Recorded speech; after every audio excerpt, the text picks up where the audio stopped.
Hi. Hey Shelley, how you doing? Good. How are you? Doing good. Oh my God, it's Shelley Hennig. What does that Well, mean? I mean, I just did some research. I go, she has no business speaking with me. This is out of my, Oh, come you're out of my league. on. So, You've I'm been just, killing it on the socials. I appreciate that. I appreciate that. John, Josh, and Hayden. I've been covering Cobra Kai since day one, and I when they know announced Obliterated, I was like, you. I'm game. Yeah, We're you lucky to know. have you, and any friend of theirs is a Oh, friend of mine. well, thank you so much. To kind of just take it back a little bit, I had seen in an interview with you, you mentioned that you auditioned for American Pie, American Reunion rather, Union. right? Because John and Hayden wrote that, and that was the first movie I thought, maybe try some journalistic writing here, so reviewing. So that's kind of what got me into podcasting. So Wow. So we both kind of like had our start with them in a yeah, way, a in little full bit. circle. Yeah. Yeah, How absolutely. lucky are we?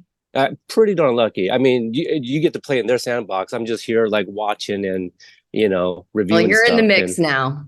yeah, I appreciate that. I want to get to learn a little bit about you, just very little before we get into some of the other things, especially Obliterated. Coming from Louisiana, you do you have an accent? I feel like you had it pretty well. That was a little surprise When to I me. get drunk.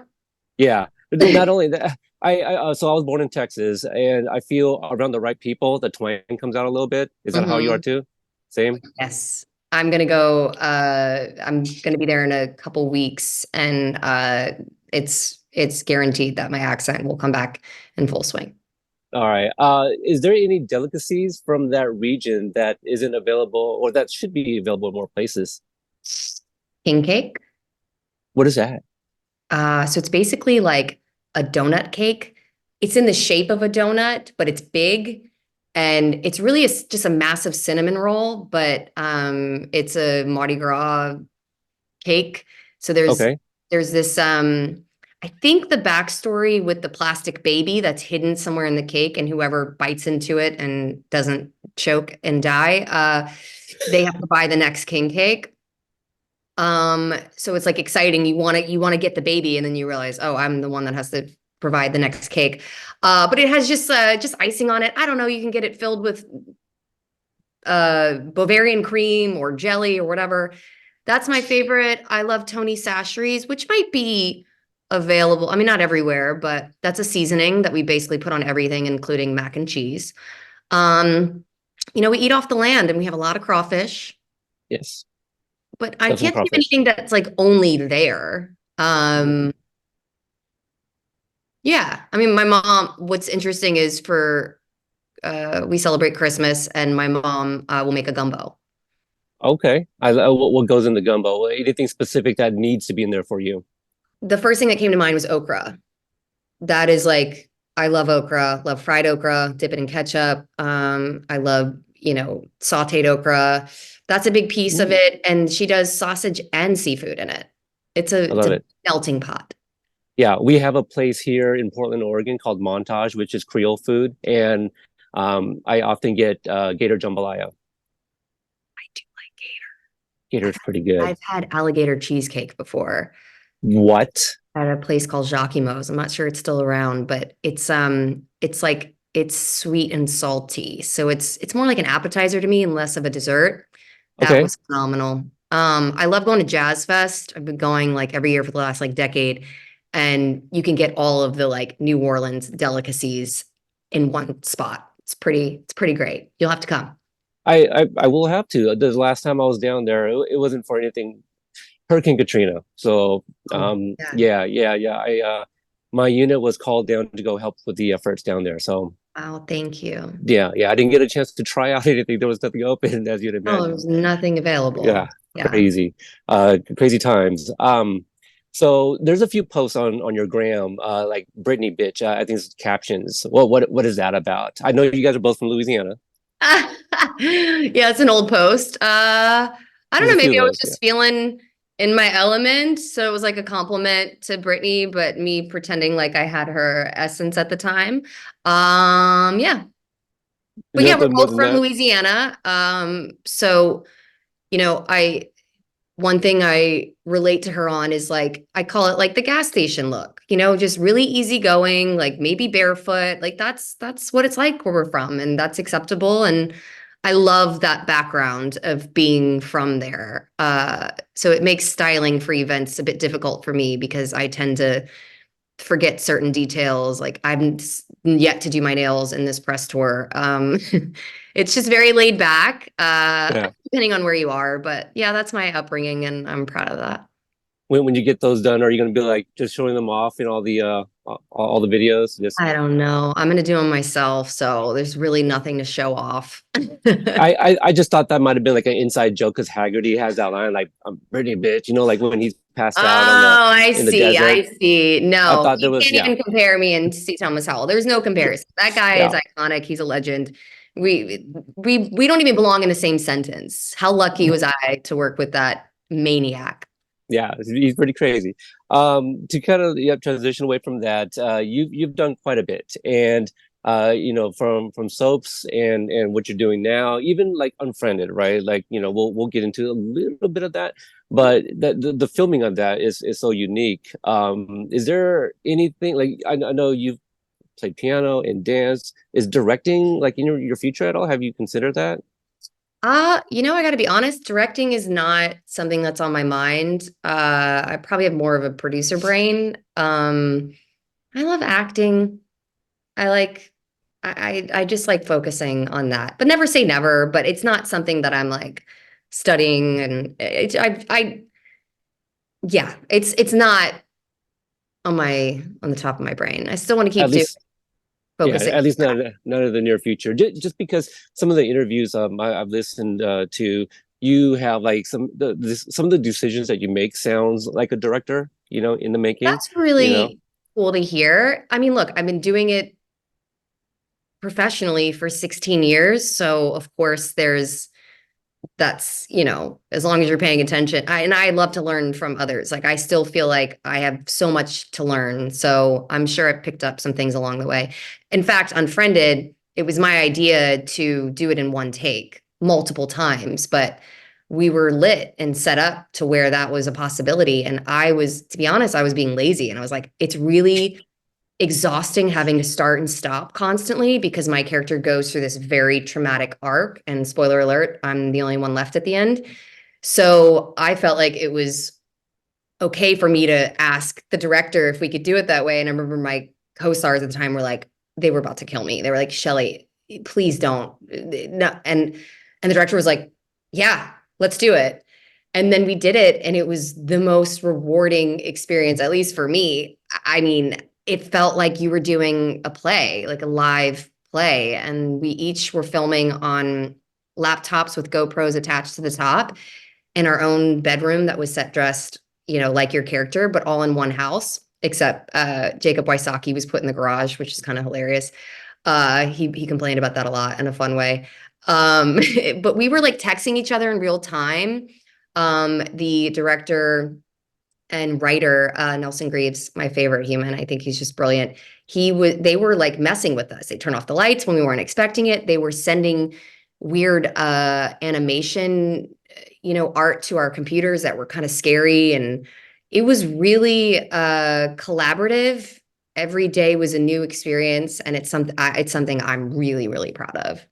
And you should be like I think without that call, like it would hit differently for real, Yeah. you know. Yeah. And so like my conversation with Kimmy, she kind of credits you for the Maya and Ava scene where you know they're just kind of like girlfriending it out, you know. And she said that you kind of fought for it to be longer, and I feel the dynamic between those two. It was really earned when they kind of clash in the later episodes. Can you talk about like kind of like voicing some of those thoughts and how important that can be? Yeah, I mean, what I loved about working with John, Josh, and Hayden is, first of all, safe space with them. It starts from the top and it just trickled down all the way to the bottom. And I, that was one of my audition scenes. And so I was really attached to it, I think. And so when I got a rewrite, it felt like a lot of that scene was missing, and it had been shortened. And so I saw Hayden. Actually, we were having like a party before we got started filming. And so there, I'd had a few beers, and I was like, Hayden, listen, I need that scene to be longer. I need it to be like how it was in the audition. And he was like, what are you talking? And he heard me and he came to me the next day and he goes, you're right. We're putting that scene back in as it was. Yeah, we had some conversations about why it was important. And for me, it was to make sure that we fall for them together and see this dynamic and this, to see that dynamic of like the boss and the more green, younger, character, them bonding so that when you see her devastated because of what happens, you understand, you feel for her and you're like, oh man, Ava, I've had a lot of Celsius this morning. Yeah, yeah, no, I Not get enough it. I food. drank some too. Yeah, essentials. I'm losing my words here, but Yeah, no, no, just I think we needed to see them bond so that the payoff, was big. And there's a lot of Ava Maya scenes. Like we'll call them Mava. mm, And so I thought that scene was really important to establish and to make it as juicy as we could. So we improvised a lot. We had a really good time. When I met Kimmy, who's one of, I think you've heard from all of us, she's our favorite person on the planet, on camera and off camera. The first time we met, we all met up at like a restaurant. And I remember just like looking over at one point and she was like this, looking at me. And she goes, you're so cool. she's pretty awesome. I died. I was like, no, you're cool. And then it was like, oh my God, we are the characters in this, show. It just was fate. It Yeah, was, she's really easy to get along with, and she's so talented. yeah, she really is. It's disgusting. I can't believe how quickly my time was going, so I'll try to narrow some of I these got a few more questions down. minutes. Yeah. Yeah, okay. So in this show, it's very raunchy and it has everything, right? Everything for everybody, right? That's what everyone's been saying. How important is the role of the intimacy Coordinator. I know coordinator? I've had trouble with Yeah, that. yeah, Christine McHugh, I mean, and how does she factor into you maybe passing on certain things or giving you the comfortability and confidence to do certain scenes? like I said, it starts from the top. So Christine came in and we immediately felt safe. So let's put that aside. That was check. We felt safe. Nick and I get on so well. We're like bros. We've been doing this a while. We were ready for this moment, as in being a part of this show and taking on the responsibility that we had. And then you add a crazy sex scene in the first episode, which we shot fairly early on. And we felt safe. What was interesting about Christine's contribution was, and by the way, she's like a character on the show. Like she was there every day because every scene had something to do with intimacy, or most scenes. And so I'd never worked that extensively with an intimacy coordinator. And then also, this was the first one that I've worked with that contributed creatively. And I'm not going to really go into more details about that because that would take this to that's a more Howard Stern interview. Um, and I really appreciated it. And it was a bizarre conversation, one I will never forget. And Christine was as important to the show as the cast and the crew and and John Josh Hayden. Yeah. And if I may end with one last question about Ava Winters, just did you draw any inspirations from like any other characters that you have seen growing up, even other actors? No, what I went with was I can be at times very assertive and to the point. And I leaned into that. I had to play Ava. She's calling all the shots. She's the straight man, unless she's drunk. And I have two sides of me. It's really laid back and like messy and fun, I think, and silly and playful, but then I can be just laser focused to the point where it's really hard for me to see outside of that laser that's right here.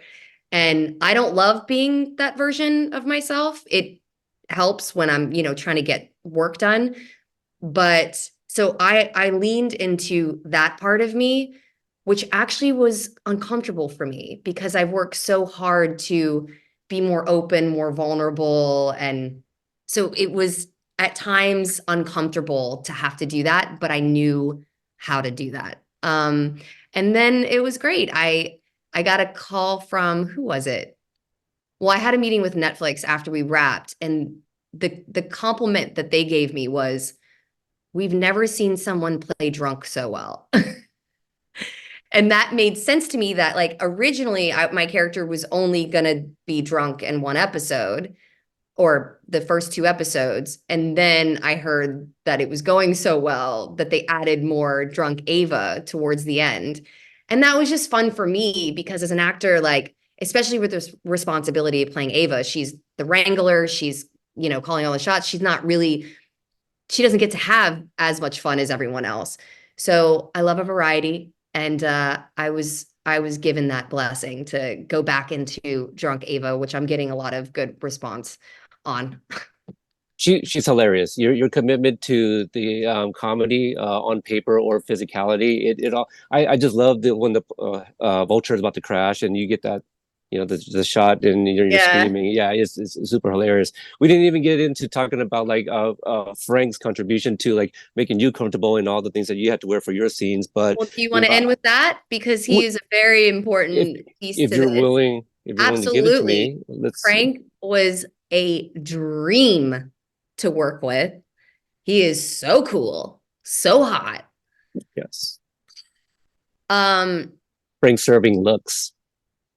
He is serving Serving, looks. just constantly serving. I mean, that last outfit I get to wear in the red dress, even Eugene in that like green The suit. turtleneck. Yeah, Oh my God. Yes.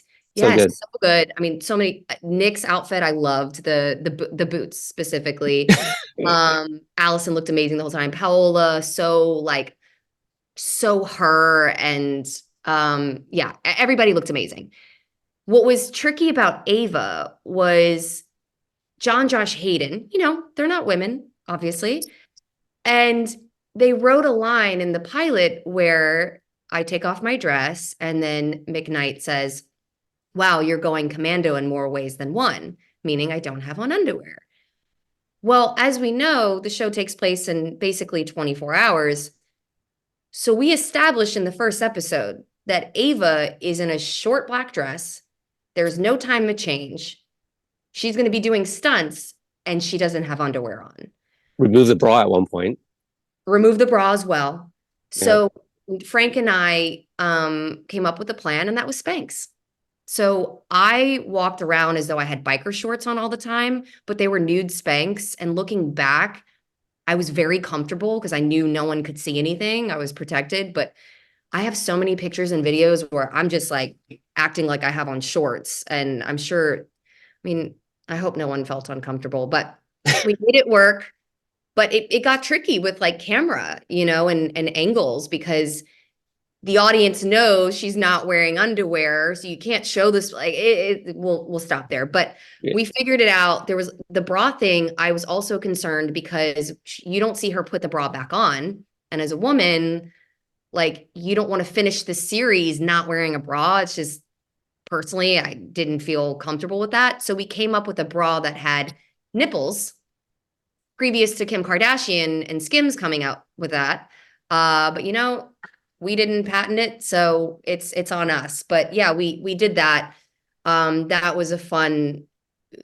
I'd never worked with a costume designer on a bra that needed nipples. So this show just has all of it on camera and off camera, and it was a freaking blast. And I'm just so glad I got to meet you. I've heard so much about you. Thank you for pushing the show on Instagram. We love you. And I hope Oh, I was stop. as fun as everyone else. Yeah, yeah, totally fun. You gave me more than enough. Thank you so much, and I hope Good. Amanda doesn't like blacklist me or something like that. So, Never. way, yes, enjoy the rest of your day and have fun on all the presses. Can't wait to see these interviews. All right. We'll talk season 2. All right, sounds good. All right, bye. Thank Thank you so you. much. All right, bye Bye-bye. bye.